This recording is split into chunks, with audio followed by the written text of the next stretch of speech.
इस इलाके में नए आए हो साहब, वरना शेर खां को कौन नहीं जानता। आप कौन है माई बाप? तुम्हारा बाप।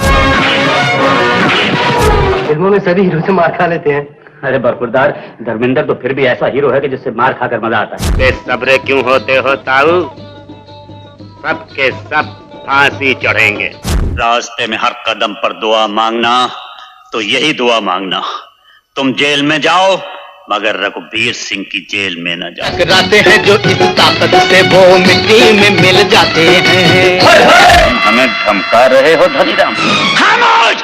लूट मार करना हमेशा पाप है कि ये धर्मात्मा लोग कभी कभी भगवान को भी धोखा देते और ऊपर से गाते हैं, मैं मूर्ख क्या जानू मैंने क्या खोया क्या पाया। इस इलाके में नए आए हो साहब, वरना शेर खां को कौन नहीं जानता।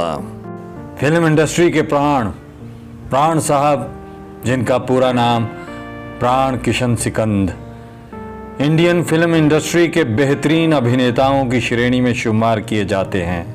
अगर मैं यूं कहूं कि अगर प्राण साहब ना होते तो फिल्म इंडस्ट्री अधूरी रह जाती, तो गलत नहीं होगा। भारतीय सिनेमा की शुरुआत अगर उनसे हुई है, कहूं तो बिल्कुल सार्थक होगा।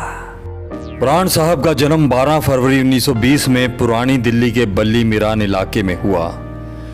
ये वही इलाका है, यहाँ अजीमो तरीन शायर मिर्जा गालिब की हवेली है।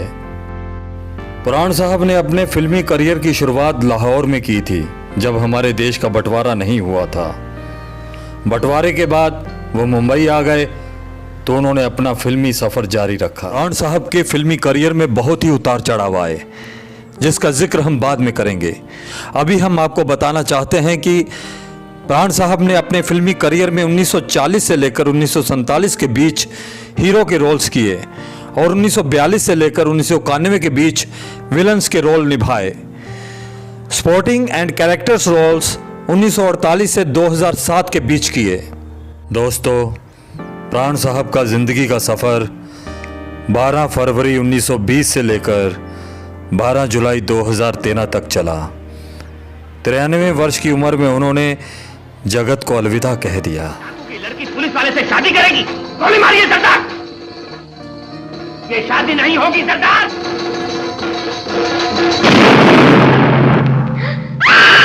पानी में रहकर मगर से दुश्मन था, हम इससे डबल गेम खेल रहे। अपने इस लंबे सफर के दौरान प्राण साहब ने 350 से भी ज्यादा फिल्मों में अभिनय किया। उन्होंने जिन फिल्मों में लीडिंग मैन के रोल्स निभाए, उनका ब्यौरा इस प्रकार है। खानदान 1942, पिलपली साहब 1954 और हलाकू 1956। जिन फिल्मों में उन्होंने यादगार भूमिकाएं निभाई वो हैं मधुमती 1958, जिस देश में गंगा बहती है 1960, उपकार 1967, शहीद 1965, पूर्व और पश्चिम 1970, राम और श्याम 1967, आंसू बन गए फूल 1969, जोनी मेरा नाम 1970 और दुनिया 1984, जंजीर 1973। उनके द्वारा निभाए गए कुछ किरदारों का आज तक कोई तोड़ नहीं, इसीलिए तो उनको विलेन ऑफ द मिलेनियम की उपाधि से नवाजा गया। उनका कोई तोड़ नहीं है, वाकई में लाजवाब अभिनेता थे वो। प्राण साहब को कई सारे अवार्ड से सम्मानित किया गया। उनको film fair best supporting actor award 1967, 1969 और 1972 को प्रदान किया गया। 1997 में उनको लाइफ टाइम अचीवमेंट अवार्ड से सम्मानित किया गया।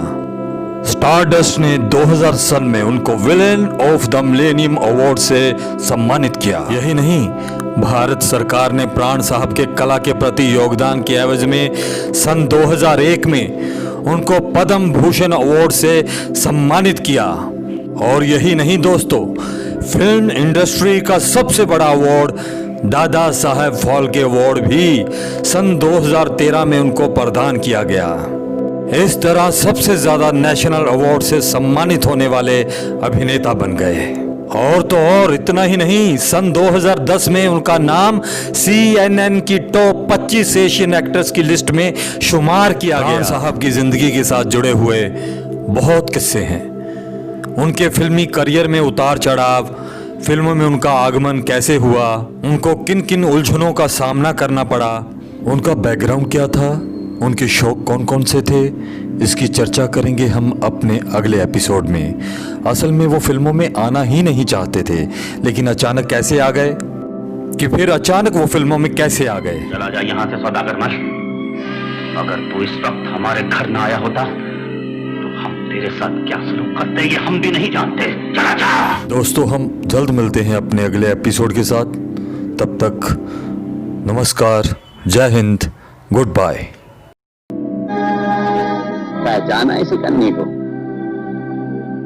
ये वही कन्नी है जिसे परसों पहले तुमने मेरी तरफ उछाल कर मेरी गरीबी का मजाक उड़ाया था। माफ कर दो मुझे।